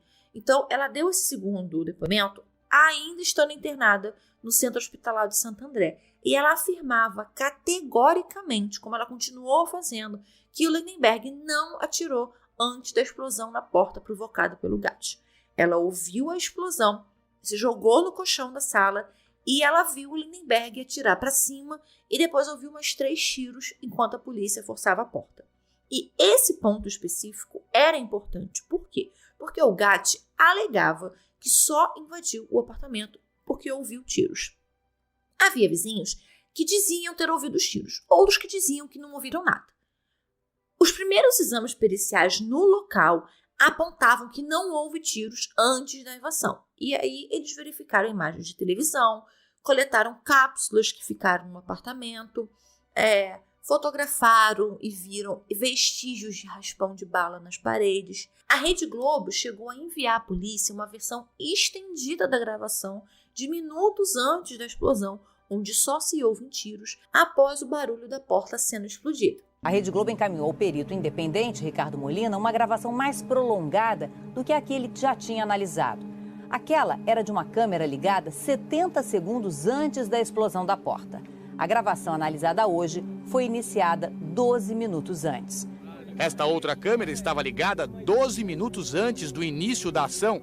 E, novamente, durante esse tempo, nenhum disparo pôde ser captado pelo microfone da câmera, como comprovaram testes de computador feitos pelo perito Ricardo Molina. Agora foi. Outra bomba. Agora foi. É tiro, gente. Isso aí. Também se descobriu que a arma que o Lindenberg entrou no apartamento, uma Taurus calibre 32, pertencia a um homem chamado João Geraldo de Andrade, que era um motorista em Recife, que alegava, né, ele dizia que aquela arma dele tinha sido roubada há 20 anos em Olinda. Então, de alguma forma, aquela arma tinha ido parar lá em Santo André. Inclusive, quando o revólver foi coletado, ele tinha 4 cápsulas deflagradas e uma picotada. O que significa? 4 tiros ele deu com aquela arma. E uma ele tentou atirar, mas o tiro falhou. O inquérito policial foi concluído no dia 25 de outubro. E foi quando chegou a conclusão do inquérito é que o Lindenberg soube da morte de Eloá, porque ele foi denunciado por homicídio duplamente qualificado, tentativa de homicídio duplamente qualificado, tentativa de homicídio qualificado contra o sargento Atos, cárcere privado qualificado e disparo de arma de fogo. O pai do Lindenberg, procurado depois da prisão do filho, disse, Abre aspas. Não acredito que o sujeito goste de uma coisa e define aquilo. Então, eu gosto de uma pessoa e eu vou matar aquela pessoa? Eu acho que foi um momento de loucura. Fecha aspas. Durante a investigação e a cobertura da imprensa, um outro pai ficou nos holofotes. O pai de Eloá. Naquela filmagem dele saindo do condomínio na maca, ele acabou sendo reconhecido não como Aldo, mas como sendo Everaldo Pereira dos Santos, um ex-PM de Alagoas acusado de matar Ricardo José Lessa, um delegado de polícia e irmão do ex-governador do estado do Alagoas, Ronaldo Lessa, e também de ser membro de um grupo de extermínio conhecido como Gangue Fardada.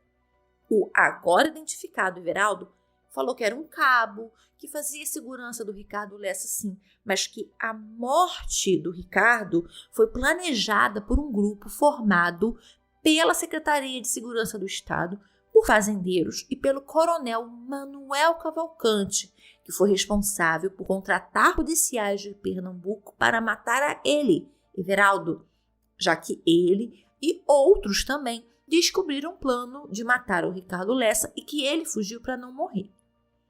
O Ricardo Lessa e o seu motorista, Antônio Carlota da Silva, foram assassinados em 9 de outubro de 1991, no bairro do Bebedouro, em Maceió, dentro do carro onde estavam. O carro foi metralhado por 5 homens. O coronel, que estava preso já desde 1997 no Presídio Federal de Catanduvas, de acordo com Everaldo, era ele o líder da Gangue Fardada. O delegado Sérgio também, então, indiciou o Everaldo por falsidade teológica, por porte ilegal de arma e por uso de documentos falsos. E aí acontece outra reviravolta. Também havia uma acusação contra ele sobre a morte da sua primeira mulher, a Marta Vieira. A irmã da Marta, Sônia, acusava o Everaldo de ter matado a Marta para ficar com a Ana Cristina, mãe de Eloá. Olha que história.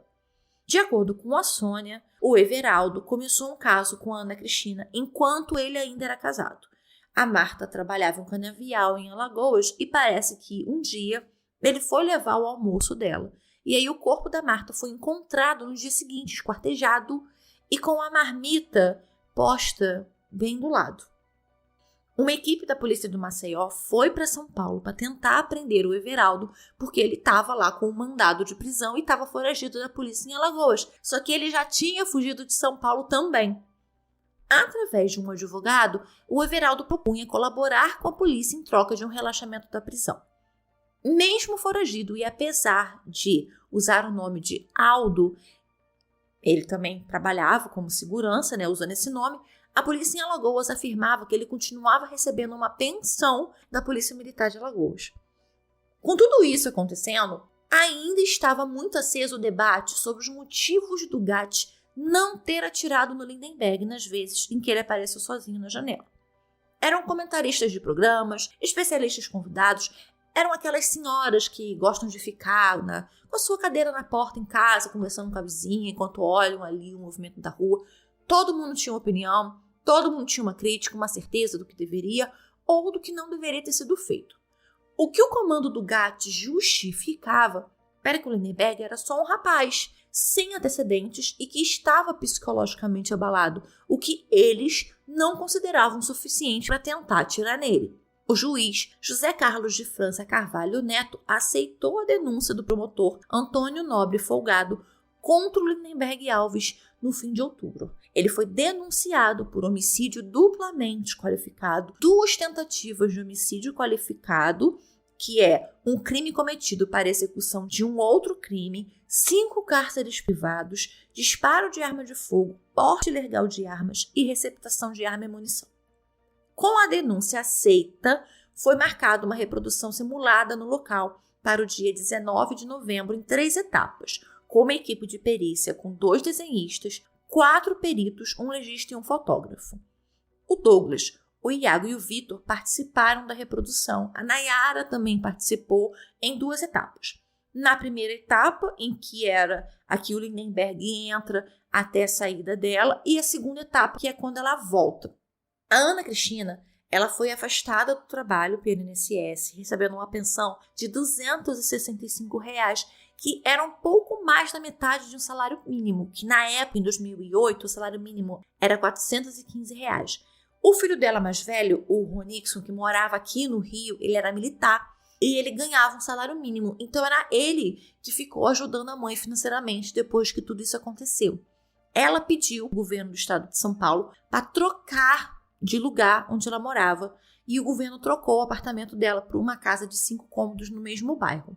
Depois daquele dia 13 de outubro, que ela saiu para trabalhar, a Ana Cristina nunca mais voltou no apartamento. Então, alguns meses depois, ele foi repassado por um casal com um filho de 5 anos que tinha perdido um barraco, na verdade, onde eles moravam. Após o primeiro interrogatório, quando ele foi preso, o Lindenberg não falou mais.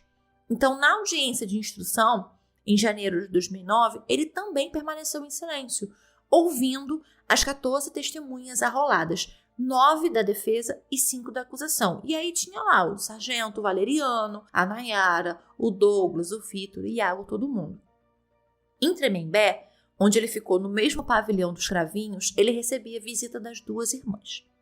A Ana Lúcia Sade, a advogada de defesa, ela tentou diversas vezes impetrar um habeas corpus, mas todos sempre foram negados.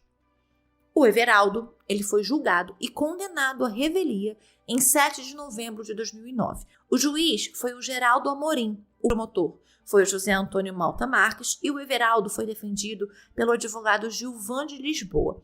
Ele recebeu uma pena de 33 anos, 3 meses e 3 dias em regime fechado pela morte não só do Ricardo Lessa, mas como a do Antenor também. Além da condenação privativa de liberdade, ele também foi condenado a indenizar as famílias das vítimas em R$ 799 mil. Ele só foi preso em dezembro de 2009 num sítio de parentes em Maceió, depois de uma denúncia anônima. A defesa recorreu da sentença. Houve um julgamento desta apelação em 26 de janeiro de 2011, mas essa apelação, o recurso foi negado. O Jornal Nacional chegou até, inclusive, a ganhar um Grammy em 2009 pela cobertura desse caso. Aquela investigação aberta pelo GAT para tratar de como a equipe lidou com todo o sequestro que eu contei para vocês que foi aberta, acabou sendo arquivada em julho de 2010, sem dizer nada. A família de Eloá processou a Polícia Militar e o Estado de São Paulo por danos morais e materiais em setembro de 2011, pedindo R$ 800 mil. Esse pedido foi negado em 2016. O julgamento de fato do caso da Eloá começou no dia 13 de fevereiro de 2012, no Fórum de Santo André, presidido pela juíza Milena Dias e com a acusação formada pela promotora de justiça Daniela Hashimoto, os assistentes de acusação José Beraldo e Ademar Gomes, o mesmo que nós já ouvimos aqui falando lá no programa Da Tarde é Sua e que também foi o advogado no processo civil de pedido de indenização. No total, segundo algumas fontes, tinham diversos advogados ajudando a promotoria. Algumas dessas fontes chegam a dizer que eram 12 advogados em nome da Ana Cristina, 2 representando a Nayara e 1 que estaria em nome do pai de Eloá. E na defesa, além da Ana Lúcia Sade, estariam mais 4 advogados. Bem, o conselho de sentença formou-se por 6 homens e 1 mulher, e esse júri durou 4 dias. A princípio, a defesa rolou umas 14 testemunhas, entre elas tinha a Sônia Abrão, tinha o Roberto Cabrini, o perito Ricardo Molina, que foi quem fez a análise da gravação dos tiros para a Rede Globo, os peritos Alves Nelson Gonçalves e Darcy Aparecida Pereira Lopes, do Instituto de Criminalista, que foram os peritos que trabalharam no caso.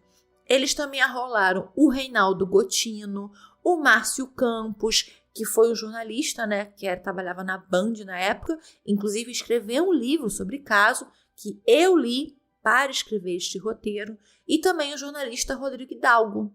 Eles também chamaram o delegado do caso, o capitão do GAT, e também a defesa rolou um tenente da Polícia Militar.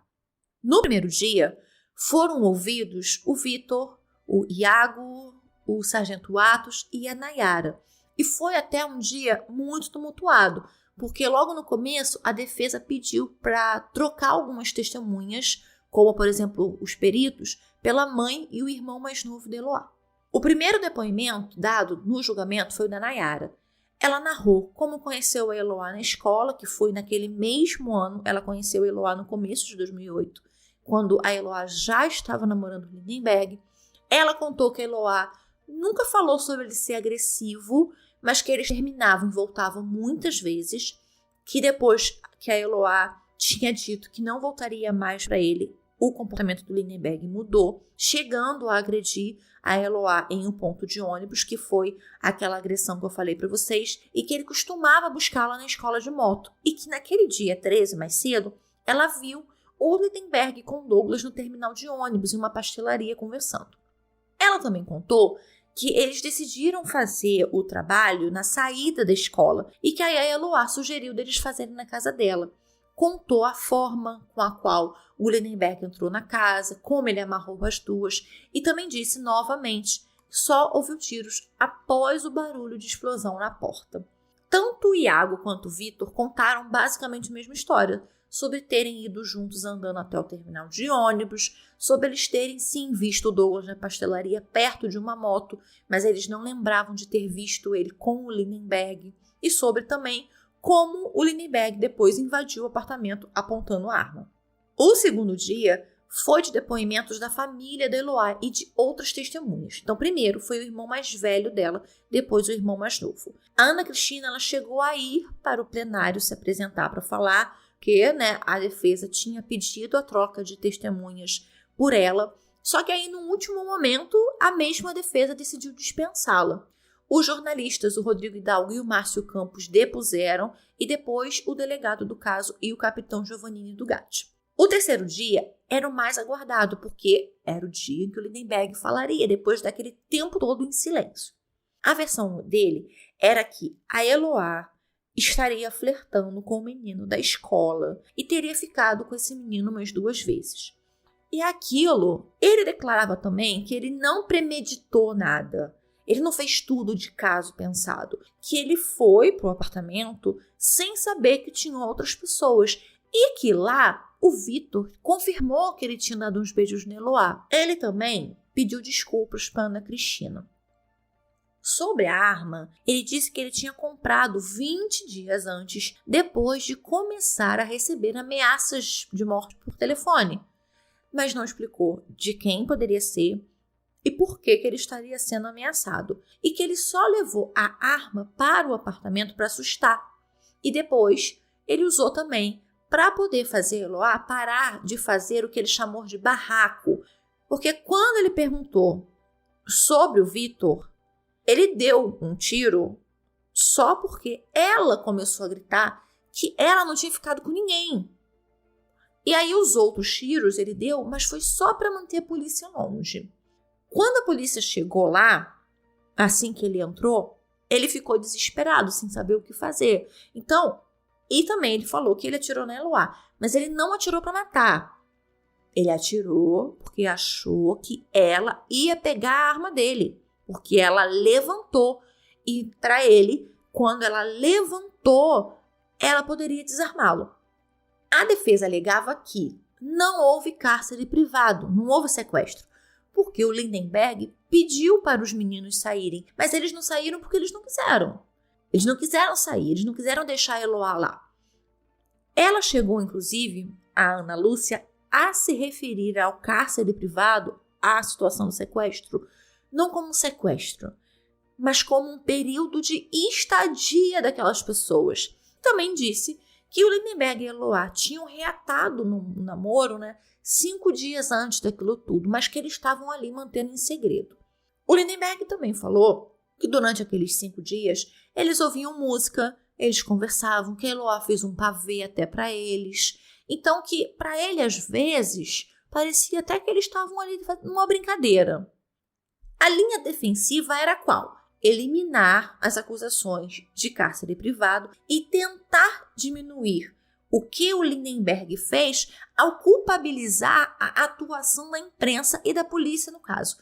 Quase como se, olha, ele fez isso, mas ele só fez isso porque ele estava reagindo ao que ocorria por parte dos veículos de comunicação e reagindo à forma que a polícia estava lidando com o caso.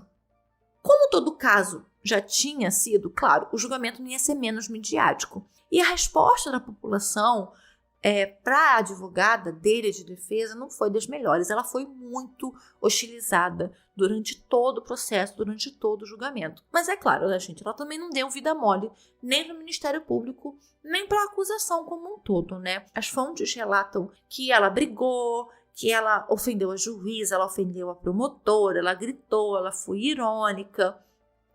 Então, assim, era uma guerra ali, né, dentro daquele julgamento entre a acusação e a defesa.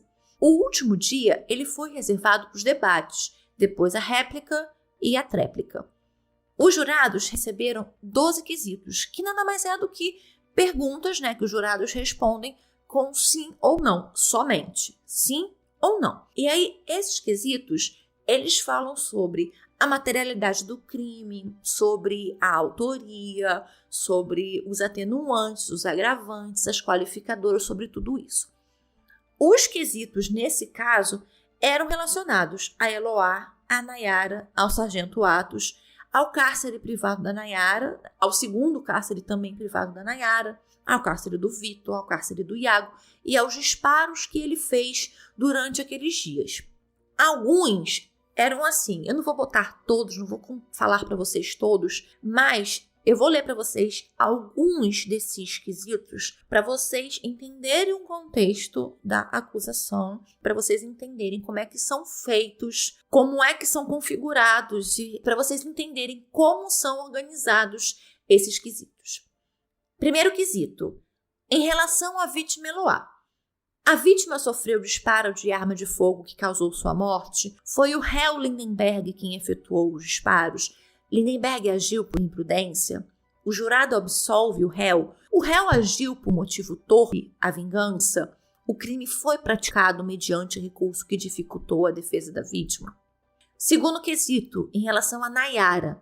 A vítima sofreu disparo de arma de fogo. O disparo foi efetuado pelo réu. Foi tentativa de homicídio. O jurado absolve o réu. O disparo foi por motivo torpe, a vingança. O crime foi praticado mediante um recurso que dificultou a defesa da vítima. Terceiro quesito, em relação ao sargento Atos Antônio Valeriano. A vítima sofreu disparo de arma de fogo. O disparo foi efetuado pelo réu. Foi tentativa de homicídio. O jurado absolve o réu. O crime foi executado para assegurar a prática de um outro crime. Quarto quesito. Em relação ao cárcere privado de Eloá. A vítima foi privada da sua liberdade. O Lindenberg foi o responsável. O jurado absolve o acusado. A vítima era menor de idade. Quinto quesito. Em relação ao disparo de arma de fogo do dia 13 de outubro, houve esse disparo? O disparo foi efetuado pelo réu. O jurado absolve o acusado. Então, vocês veem que os quesitos são sempre perguntas que direcionam a pessoa a responder sim ou não. Lindenberg Alves Fernandes foi condenado no dia 16 de fevereiro de 2012 em todas as acusações. Pelo homicídio duplamente qualificado, foram 30 anos. Pelas 2 tentativas de homicídio, mais 30 anos. Pelos 5 cárceres privados, 24 anos e 2 meses. Pelos 4 disparos, 14 anos e 8 meses, somando no total 98 anos e 10 meses. E aí a juíza levou em conta, na dosimetria da pena, o atenuante de que ele era réu primário e também da confissão, que diminui um pouco a pena. O plenário do fórum se levantou todo, uma salva de palmas, assim que a juíza terminou de ler a sentença.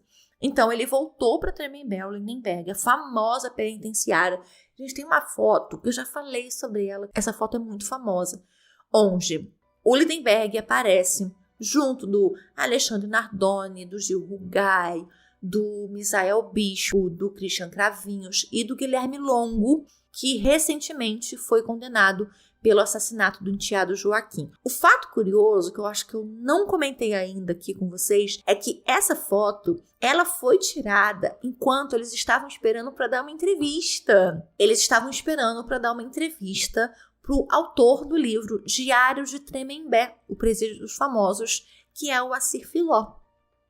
O governo de São Paulo foi condenado em outubro de 2008 a pagar R$150 mil a Nayara em indenização por danos morais, materiais e estéticos. A Procuradoria-Geral do Estado entrou com um recurso especial contra a decisão, mas eu não achei se esse recurso foi deferido ou não. As fontes dão a entender que o Estado pagou, mas não sei se pagou o valor todo, se pagou o valor parcial, se no final das contas não pagou nada. Não sei. Se você souber, por favor, deixa depois nos comentários para a gente saber.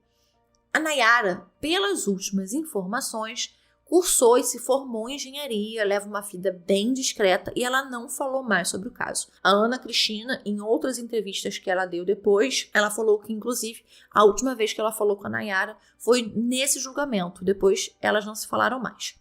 O Tribunal de Justiça de São Paulo reduziu a pena do Lindenberg para 39 anos e 3 meses no dia 4 de junho de 2013. Há 3 anos, lá em 2021, cumpridos 1/3 da pena, o Lindenberg pediu a progressão para o regime semiaberto. O pedido foi concedido, porém revogado 4 meses depois, a pedido do Ministério Público, depois de exames criminológicos e psicológicos apontarem nele um comportamento antissocial. Quando foi em 2022, o regime foi concedido novamente e o Ministério Público entrou com um novo recurso para derrubar essa decisão da progressão, o que ainda não ocorreu. Ainda não temos uma informação se, inclusive, vai ser derrubado ou não, se ele vai voltar para o regime fechado ou não. No momento, ele está no regime semiaberto. Recentemente, em fevereiro desse ano, 2024, a advogada atual do Lindenberg, que é a Márcia Renata, entrou com um pedido de redução de pena em 109 dias. Qual é a justificativa? Ele trabalhou entre 2021 e 2024 323 dias. Então, essa quantidade de dias trabalhado dentro do presídio daria a ele uma redução na pena de 109 dias. E ela também pediu mais 2 dias de redução, porque ele fez um curso de empreendedorismo que foi dado pelo Sebrae em 2022. O Everaldo, o pai da Eloá, atualmente também está no regime semiaberto e mora em São Paulo. O caso da Eloá, ele foi o primeiro do retorno do Linha Direta, depois de um hiato de 15 anos do programa. No dia 4 de maio de 2023, Pedro Bial entrevistou o Vitor, o promotor Antônio Folgado, o capitão Giannini, a Simone, que é uma amiga e vizinha na época da Ana Cristina, que ficou com ela em casa durante toda a época do sequestro. E tem, gente, um episódio, para quem não sabe, tem um episódio completo tanto no podcast do Linha Direta quanto também disponível no Globoplay. Quem quiser é só ir ver, eu recomendo. E no programa, o promotor Antônio Folgado, que foi o responsável por apresentar a denúncia, ele contou que no dia do fim do sequestro, havia um atirador de elite posicionado na frente do apartamento, em um andar acima do apartamento 24, e que esse atirador recebeu, sim, ordem de atirar caso o Lindenberg aparecesse na janela. Ele não atirou, primeiro porque o Lindenberg não apareceu. Só que, se o Lindenberg também tivesse aparecido, na hora ali tinha se formado uma névoa muito densa, então não dava visão para ele atirar, então de qualquer maneira ele não atiraria. Ele também relatou que a polícia demorou ali em torno de uns 15 segundos para conseguir empurrar a porta, porque a porta estava com a mesa que eu falei para vocês. Então isso acabou dando tempo do Lindenberg atirar nas meninas.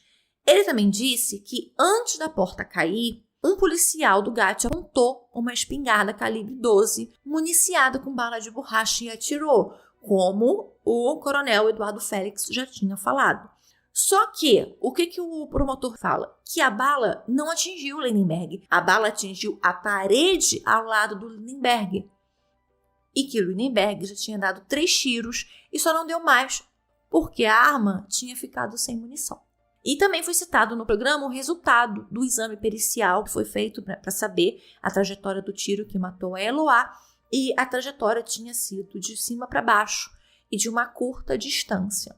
Uma outra curiosidade envolvendo pais, nesse caso, parece que tem uma presença muito forte de pais, né? Porque do nada aparece o pai do Lindenberg, aí aparece o pai da Eloá, e aí apareceu o pai do Ronixon, o filho mais velho da Ana Cristina. Ele deu várias entrevistas, dizendo que ele não via o filho há anos, porque a Ana Cristina tinha levado o menino embora de Maceió sem ele saber, sem ter mandado avisar, que ele não tinha dado permissão, e que o Ronixon tinha ido embora de Maceió com 7 anos, e ele não teve mais ali um contato com o filho dele. Hey, você se interessa por crimes reais, serial killers, coisas macabras e tem um senso de humor um tanto quanto sórdido? Se sim, você não está sozinho. Se você precisa de um lugar recheado de pessoas como você, venha conhecer o podcast Pátria Amada Criminal. Todas as semanas tentamos entender o pior da humanidade. Nesse processo a gente ri, chora, fica brava, fofoca, porque afinal de contas é assim que a gente fala quando está entre amigos. Suas novas melhores amigas trevosas estão aqui, no Pátria Amada Criminal. O caso da Eloá mexeu muito comigo em 2008 e ainda mais hoje, no momento que eu estou vivendo na minha vida particular. Esse crime aconteceu 7 anos antes da aprovação da lei do feminicídio, a lei que foi sancionada pela Dilma em 2015, que transforma, né, o feminicídio em um agravante, infelizmente. Né? Isso foi antes de acontecer isso. E a Lei Maria da Penha era muito recente, né? A Lei Maria da Penha, ela foi promulgada em agosto de 2006. Eu chorei muito fazendo esse caso e vendo as fotos de Eloá, porque nas fotos ela parecia realmente ser uma menina boa, muito amorosa, muito estudiosa.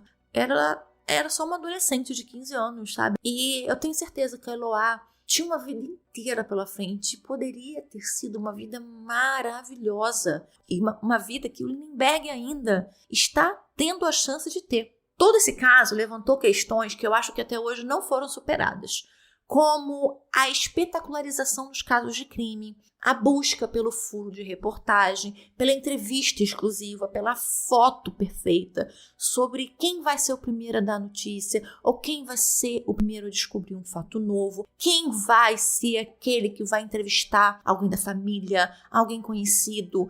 E também, eu acho que esse caso acabou envolvendo muito egos de quem estava negociando, egos das autoridades que estavam envolvidas, ego de quem não estava diretamente envolvido, mas tentou se envolver, e egos da imprensa como um todo. Estou falando da imprensa como um geral.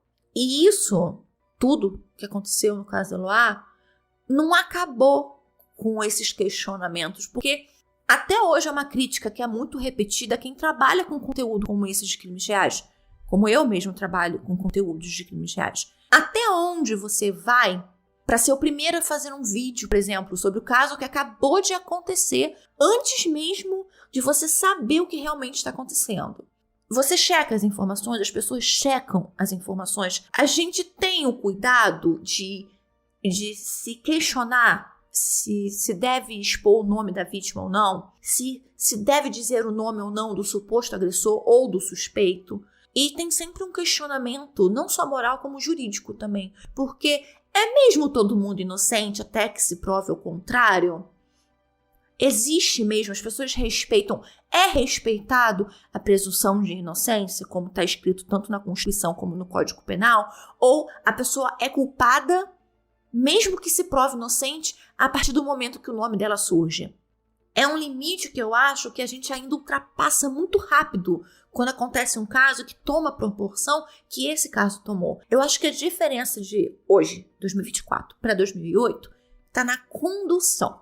No caso da Eloá, a primazia, a prioridade parecia ser a necessidade de se tomar a dianteira, até mesmo nas conversas com Lindenberg diretamente, partindo da ideia de que o GAT e a equipe de negociação não estavam fazendo o suficiente e estavam dando muita abertura para que a imprensa tomasse partido, tomasse essa iniciativa. E um caso que já tinha chegado no ponto de ser transmitido ao vivo durante o dia inteiro, quem conseguisse falar com ele iria conseguir a exclusiva da década. Então passa do limite da informação para ser uma corrida pela audiência, hoje seria pelos views, pelos likes, usando como pano de fundo, né, ali em segundo plano, a vida de 3 pessoas, sendo 2 dessas vidas de 2 adolescentes, 2 menores de idade. E quando o repórter da Sônia Abrão abriu o precedente, ele abriu essa caixa de Pandora, nada de bom saiu de lá. A conversa dele com a Sônia Abrão ao vivo, ela é sempre muito lembrada e deve ser muito lembrada, porque aquilo atrapalhou, sim, não só a negociação e o combinado que já existia com o Lindenberg, mas também acendeu no Lindenberg uma vontade pela atenção que pode ter prolongado toda a situação, porque depois dela foram vários, foi a Globo, foi a Record, ele conversou com diversos jornalistas, diversos repórteres, ele gostava de se ouvir e se ver na TV. E isso tudo de se ver na TV também só atrapalhou. Porque o Lindenberg, ele estava sempre a 2 passos à frente da polícia. A imprensa estava a 2 passos à frente da polícia. E a imprensa não tinha qualquer senso de barreira ou, sei lá, de sensatez, de entenderem que tudo aquilo que estava sendo transmitido não era só quem estava em casa assistindo. O Lindenberg estava assistindo. A imprensa sabia? Sabia. Tanto que aconteceu da Ana Hickman pedir para ele dar um tchauzinho para ela da janela se ele estivesse assistindo hoje em dia. Ou permitir que a Eloá desse um tchauzinho na janela se eles estivessem assistindo hoje em dia. Então a imprensa sabia. E é importante, eu acho, a gente abrir uma discussão sobre o que nós que consumimos esse conteúdo, o meu conteúdo inclusive, qual é o nosso papel nisso tudo. Porque a gente também precisa estar ciente de que toda essa roda gira em torno de nós.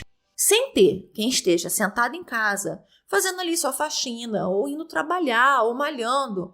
Sem essas pessoas, sem que a gente esteja ávido por novas informações, a gente toda hora ali apertando o F5 no computador, ou puxando a página para atualizar, ninguém ia ter interesse de sair correndo atrás de notícia e dando ela de qualquer forma. Seja em casos de crimes reais, ou seja, por exemplo, em casos de fofoca. Quem está vendo aquela situação acontecendo, aquele caso acontecendo, ela quer saber os pormenores. E aí ela condena, ela inocenta, ela julga, ela critica, ela elogia, ela reclama. Só que muitas dessas vezes, tudo isso, todo esse julgamento, toda essa condenação, essas reclamações, elas não têm parâmetro. Elas não têm qualquer limite.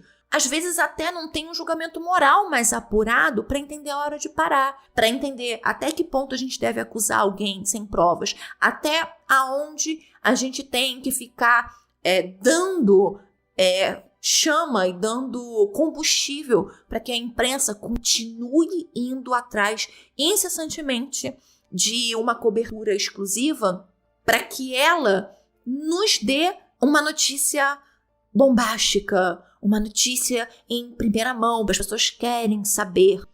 Mesmo que essa informação ou essa atitude de você ir atrás de uma informação acabe prejudicando a vida de uma outra pessoa, ou acabe prejudicando toda uma investigação, ou acabe até lá no final inocentando uma pessoa que é culpada, ou acabe lá no final condenando alguém que é inocente. Depois do episódio do Linha Direta, a Ana Hickman, ela até, eu comentei com vocês, né? A Ana Hickman teve essa atitude de mandar dar o tchauzinho, ela chegou a se desculpar pelo que ela fez, por isso que ela fez. Mas, que eu lembre, ela foi a única desses assim, grandes apresentadores, muito famosos nacionalmente, a fazerem isso. Porque a Sônia Abrão até hoje afirma que ela fez o papel dela, que ela não fez nada demais. O Gotino também até defendeu a Sônia, né, em algumas declarações depois do Linha Direta. Então não houve, na minha opinião, não houve um momento de reflexão. Houve uma reformulação na espetacularização. Eu também acho importante aqui apontar 2 falas, que são a primeira do Coronel Félix, quando ele diz que o Lindenberg era só um garoto, como se o cara não tivesse armado, como se ele já não tivesse atirado para matar, como se ele não tivesse já ameaçado e como se ele já não tivesse diversas vezes agredido a Eloá brutalmente dentro daquele apartamento. Como se ele, aos 22 anos, armado, consciente, pudesse ser alvo de empatia, porque ele era jovem, porque ele estava perturbado.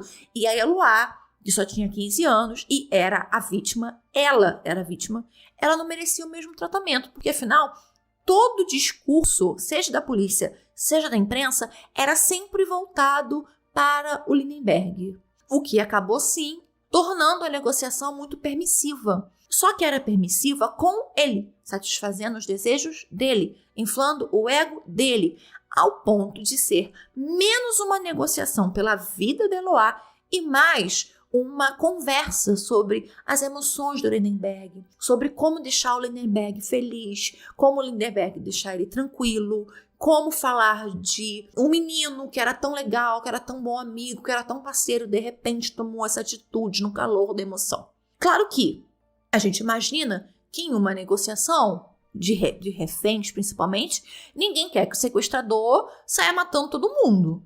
Óbvio. Mas a vítima é que está em sofrimento. Ela é que é importante, o que ela quer, o que ela precisa, o que fazer para que ela saia viva. É o de mais importante que deveria ser ter numa negociação de refém ou em qualquer tipo de negociação. E a segunda fala é a do Ademar Gomes, que eu acho que é até autoexplicativa. Infelizmente, tem agora, nesse momento que você está me ouvindo, uma mulher está sendo espancada ou assassinada porque ela ficou em um relacionamento que ela não vê alternativa para sair dele, porque ela não tem apoio. Quando ela procura apoio, ou quando ela faz menção de procurar apoio, o discurso que ela ouve é o mesmo que esse senhor teve. De que tudo acaba em pizza, tudo acaba no amor, é só um casal apaixonado, eles vão se entender, depois no final eles vão ficar casados e vão ser muito felizes. E temos também, nesse caso, alguns simbolismos, como o tiro na virilha de Eloá, a questão do Lindenberg dizer o tempo todo que ele soltou a Nayara devido à relação dela com o pai biológico. Então tem um componente psicológico muito forte em alguns pontos de tudo que aconteceu, e aí não tem como, né, eu falar sobre muito profundamente, porque aí precisaria um especialista para dizer o que poderia ser, né, essas atitudes, ou principalmente um especialista tivesse tido contato com o Lindenberg. Porque aí só você, né, fazendo uma anamnese com ele para poder ter certeza, né, para dar um diagnóstico ou falar sobre, né. A Maria Augusta, que eu contei, que recebeu o coração de Eloá, ela faleceu devido ao Covid-19 em maio de 2021. E ela e a Ana Cristina acabaram se tornando muito amigas depois do transplante, né, elas mantinham um contato ainda. Esse foi o episódio de hoje, eu espero que vocês tenham gostado, gente. Deixem seus comentários no post que eu vou deixar lá no Instagram. Vocês também podem comentar no vídeo desse episódio que vai estar lá no YouTube. É só ir lá, segue o canal do podcast também. Quem ouve pelo Spotify, eu vou deixar uma caixinha de respostas para você. Toda opinião é bem-vinda, gente. Sendo de forma respeitosa, toda opinião é bem-vinda.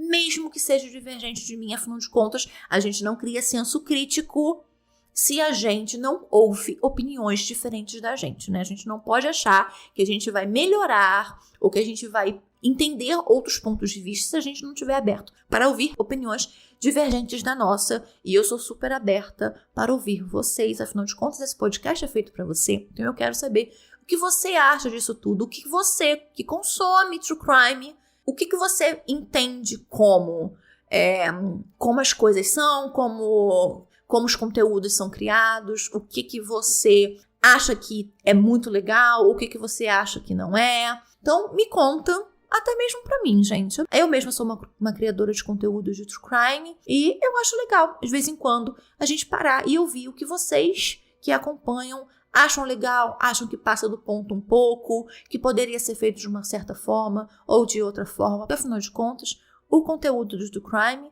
precisa ser voltado para a vítima, para falar sobre a vítima, para enaltecer a vida daquela vítima, seja uma vítima que não está mais entre nós, ou seja, as vítimas que ficaram, seja a vítima direta ou a vítima indireta, que é a família. Então, o que vocês acham sobre? O que vocês acham que talvez tenha mudado de 2008 para agora? E o que é que vocês acham que poderia melhorar? O que poderia mudar? Então, deixem os comentários de vocês. Esse foi o episódio, como eu disse, foi o episódio de hoje. Deixem a avaliação também de vocês, caso vocês tenham gostado. Eu prometo que eu não vou demorar para voltar, gente, juro. Juro que eu não vou demorar para voltar. Já vem um episódio novo aí para vocês. Até lá. Beijos. Eu acredito que um dia eu vou encontrar com a minha filha e eu tô buscando para isso. Pai, filha, eu quero te abraçar, te beijar e dar muito carinho e dizer o quanto eu te amo. Eu amo demais você, demais. É como... Não tem comparação, não tem comparação. É um amor que não tem. Cada dia eu amo mais. Filha, eu acho que eu ainda vou te encontrar. E a gente vai ser muito feliz junta. Muito. Eu tô caminhando para isso. Porque eu sei que aonde você tá bem. E eu tô caminhando para encontrar com você.